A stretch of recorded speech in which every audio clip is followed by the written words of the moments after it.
आज की इस वीडियो में हम बात करेंगे माइंडसेट की।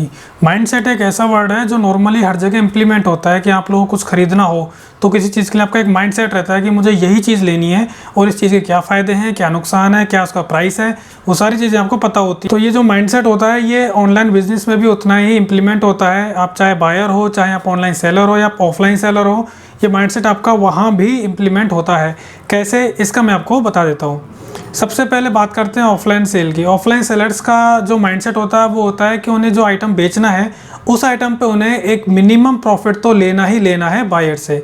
यदि मैं बात करूँ ऑनलाइन सेलर्स में, तो ऑनलाइन सेलिंग में जो करते हैं सेलर्स, उनका माइंडसेट रहता है कि हमें तो बस ऑर्डर मिलने चाहिए। मतलब वो लोग फोकस करते हैं नंबर ऑफ ऑर्डर्स पे, ना कि प्रॉफिट पे। तो ये एक मेजर जो है वो डिफरेंस है माइंडसेट का ऑफलाइन बिजनेस में और ऑनलाइन बिजनेस में। ऑफलाइन बिजनेस में आपको केवल प्रॉफिट पे आप लोगों का ध्यान रहता है। कई बार बायर जब आपसे नेगोशिएट करता है प्राइस को, तो वहाँ पे आप लोग उसे मना भी कर देते हैं कि नहीं, ये तो आइटम है, ये आप इतने रुपए में ही देंगे, तो बायर आप वहाँ से चला भी जाता है। तो उस केस में आप लोग वो उस मार्जिन को कम नहीं करते हैं। लेकिन यदि मैं ऑनलाइन बिजनेस की बात करूँ तो वहाँ पे आप लोग बाई बॉक्स को मैच करने के लिए उसका रेट कम कर देते हैं। जैसे सपोजिट आपने 10 रुपये कम कर दिए, फिर आपने 12 कम कर दिए, आपने 13 कम कर दिए, तो आप वहाँ पे रेटें कम करते जाते हैं जब आपको बाई बॉक्स मिल जाता है और फिर आपको नंबर ऑफ ऑर्डर मिलने स्टार्ट हो जाते हैं। तो ये जो माइंडसेट है यही बहुत ज़्यादा एक इंपॉर्टेंट रोल प्ले करता है बिजनेस में, चाहे वो ऑनलाइन बिजनेस हो चाहे वो ऑफलाइन बिजनेस हो। तो इसी ऑनलाइन बिजनेस में जब आप इतना सारा प्रॉफिट अर्न नहीं कर पाते, आप केवल नंबर ऑफ ऑर्डर आपको मिलते हैं, तो आपको वहाँ पे ये सोचना ही नहीं पड़ता कि आपको कितना मार्जिन मिलेगा, कितना आपका लॉस मिलेगा। ऐसे कई सेलर्स हैं जो नंबर ऑफ ऑर्डर निकाल रहे हैं बहुत अच्छा, लेकिन उनका जो प्रॉफिट है वो बहुत ही ज़्यादा कम है। वो इतना कम है कि उनका उसमें केवल पैकेजिंग मटेरियल का जो खर्चा है केवल वही निकलता है। यानी कि उनका आइटम भी चला गया, उनकी मेहनत भी हो गई और उनको मार्जिन भी नहीं मिला। तो इस चीज़ को देखने के लिए कि आप कहाँ पे कितना अर्न कर रहे हैं, कितना आप अमेज़ॉन को दे रहे हैं, तो इसी चीज़ के लिए आपको ऑर्डर आईडी का रिकन्सिलेशन करना होता है। ये थोड़ा सा डिफरेंस होता है पेमेंट रिकन्सिलेशन से। इसमें आपको एक एक ऑर्डर आईडी का देखते हैं कि किस ऑर्डर आईडी के अगेंस्ट आपको कितना पेमेंट रिसीव हुआ है, किस ऑर्डर आईडी के अगेंस्ट आपने सेफ्टी क्लेम किया है जो आपको मिला है। तो उस सब प्राइसेस से आप अपना परचेज का जो कॉस्ट है उस कॉस्ट से आप उसको टैली करते हैं। जैसे आपको सेफ्टी क्लेम मिल गया 500 रुपये का और आपका जो परचेज का प्राइस है वो आपका 350 रुपये है, तो इस केस में आपका मार्जिन आपको मिल गया, आपका जो परचेज का प्राइस है वो आपका निकल गया। लेकिन मैं बात करूँ कि आपका कोई रिटर्न आया, रिटर्न पे आपका वन साइड का कुरियर फी लग गया और आपको सेफ्टी क्लेम भी नहीं मिला, तो वो वहाँ पे आपका लॉस हो जाता है, क्योंकि जो आपका प्रोडक्ट है वो भी वापस आ रहा है यूज्ड होके। और दूसरी बात ये कि आपको उस पर परचेज का प्राइस जो आपने लिया है बाहर से वो भी आपको नहीं मिल रहा, क्योंकि वो रिटर्न हो गया और आपका एक साइड का कुरियर का फ़ी भी लग गया। तो उस केसेस में आपके वहाँ पे लॉस हो जाते हैं। अगला जो फैक्टर होता है वो होता है एडवर्टीजमेंट का। एडवर्टीजमेंट आप लोग लगाते हैं ताकि आपका सेल आए, आपके नंबर ऑफ ऑर्डर आए, आपकी लिस्टिंग्स का विजिबिलिटी बढ़े। तो आप जब एडवर्टीजमेंट लगाते हैं तो वहाँ पे आपका बिड होता है नॉर्मली 3 से 4 रुपये, लेकिन कई सेलर्स क्या करते हैं कि उस बिड को इंक्रीज़ करते जाते हैं, क्योंकि अमेज़ॉन आपको एक बिड सजेस्ट करता है कि आप इतना बिड तो कम से कम आप लगाइए जिससे आपको नंबर ऑफ ऑर्डर अच्छे मिले। लेकिन वहाँ पे आपको एक चीज़ ध्यान रखनी है कि आप उस बिड का मतलब जो होता है वो होता है पर क्लिक रेट। तो आपको पूरा उसको रिसर्च करना है कि एडवर्टीजिंग में आपके कस्टमर क्या डाल के सर्च कर रहे हैं प्रोडक्ट को, कितना आपका इन्वेस्टमेंट हो रहा है उसके अंदर और कितने उस इन्वेस्टमेंट के अगेंस्ट आपके ऑर्डर रिसीव हो रहे हैं, और जो ऑर्डर आपको रिसीव हो रहे हैं उनसे उस एडवर्टीजिंग का खर्चा निकल रहा है कि नहीं निकल रहा। तो ये चीज़ें भी आपको वहाँ देखनी होती है। तो इसीलिए एक सॉल्यूशन जो कि हमारे पास है वो है ऑर्डर आईडी बेस्ड का रिकन्सिलेशन।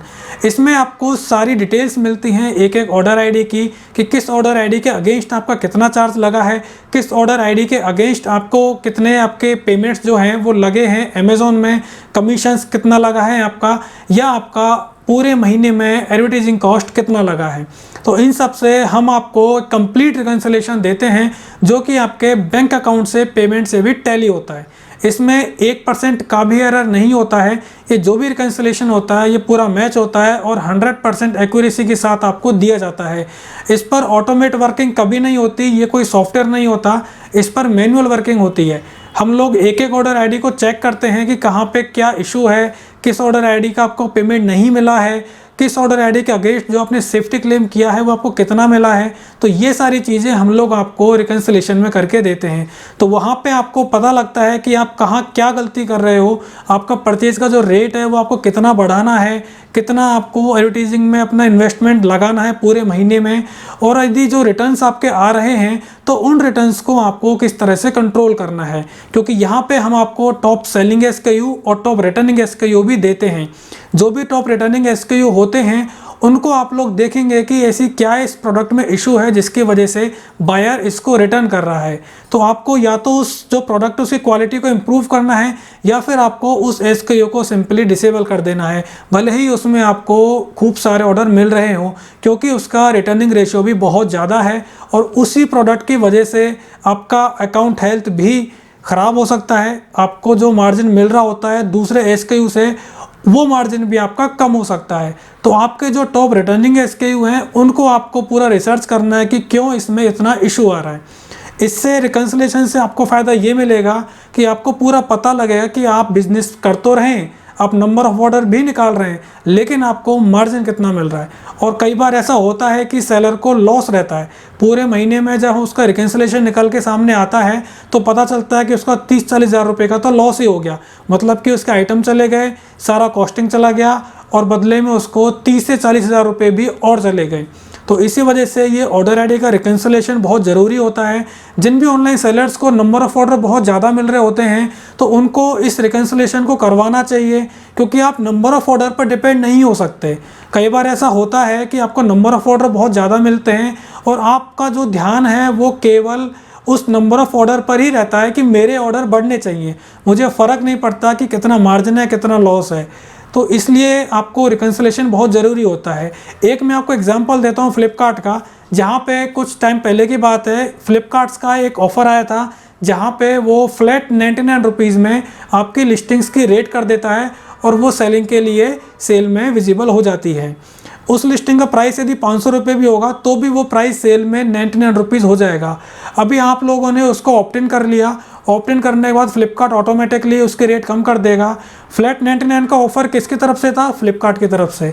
लेकिन जब आप उसके पे आउट के बारे में देखेंगे तो वहाँ आपका पे आउट नेगेटिव रहता है। तो हम लोग फ्लिपकार्ट से एक क्वेश्चन ये भी कर सकते हैं कि जब फ्लैट 99 रुपीज़ में आप लोग सेल करवा रहे हो सेलर से प्रोडक्ट को, तो वहाँ पर उसका लॉस क्यों हो रहा है? क्यों ऐसा ऑफ़र आप निकाल रहे हो जिससे कि सेलर को जो पे आउट मिलता है वो नेगेटिव में मिलता है? एक सेलर थे, हम लोग उसका इन्फॉर्मेशन जो है वो अभी आप लोगों को नहीं बता सकते क्योंकि इन्फॉर्मेशन कॉन्फिडेंशियल रहता है। उन्होंने 99 रुपीज़ वाले ऑफ़र में ऑप्ट इन कर लिया था। उनकी कुछ 1 या 2 इन्वेंट्री थी जिनका परचेज प्राइस तकरीबन 30 या 40 रुपये था, तो उन्होंने उस पर ऑप्ट इन कर लिया। फ्लिपकार्ट ने उसका जो रेट है वो 99 रुपीज़ कर दिया। हालांकि देखने वाली बात ये भी है कि यहाँ पे फ्लिपकार्ट का भी कोई गलती नहीं है, क्योंकि फ्लिपकार्ट आपको सारी चीज़ें पहले ही बता देता है कि क्या उसकी टर्म्स और कंडीशंस हैं और क्या नहीं है। लेकिन सेलर को ये बात समझनी होगी कि यदि फ्लिपकार्ट 99 रुपीज़ में ऑफ़र कर रहा है तो इसका मतलब ये नहीं है कि उसका जो पे आउट है वो पॉजिटिव ही रहेगा, उसका पे आउट नेगेटिव भी हो सकता है। तो उस जो सेलर था उसके पास खूब सारे नंबर ऑफ ऑर्डर रिसीव हो गए और जब उसने लास्ट में अपना पे आउट देखा तो उसका पर ऑर्डर आईडी के अगेंस्ट नेगेटिव में पे आउट था। उन्होंने फ्लिपकार्ट में केस रेज किया। फ्लिपकार्ट ने बोला सर आपको तो नंबर ऑफ ऑर्डर मिले हैं, तो सेलर ने बोला कि सर मेरा तो लॉस हो गया। तो उस केस में आपको टर्म्स ऑफ कंडीशन को भी पढ़ना है। ऐसा नहीं करना है कि कोई भी ऑफ़र आया और आपने उसमें बिना पढ़े उसको ऑप्ट इन कर लिया। तो ऑनलाइन बिजनेस में ये चीज़ें बहुत ज़्यादा ज़रूरी होती हैं आपके लिए जानना कि क्या कंडीशन है, क्या उनकी टर्म्स हैं जिनके थ्रू आप अपनी सेलिंग कर सकते हैं। तो कोई भी ऑफ़र आता है फ्लिपकार्ट और अमेज़ॉन में, इसका मतलब ये नहीं होता कि वो ऑफ़र आपके लिए बेस्ट हो। कई बार ऐसा होता है कि उस ऑफ़र में आपका लॉस भी होता है, क्योंकि वहाँ पे उनका मिनिमम और मैक्सिमम परचेज प्राइस का और सेलिंग प्राइस का उनका खुद का एक वो रहता है कंडीशन।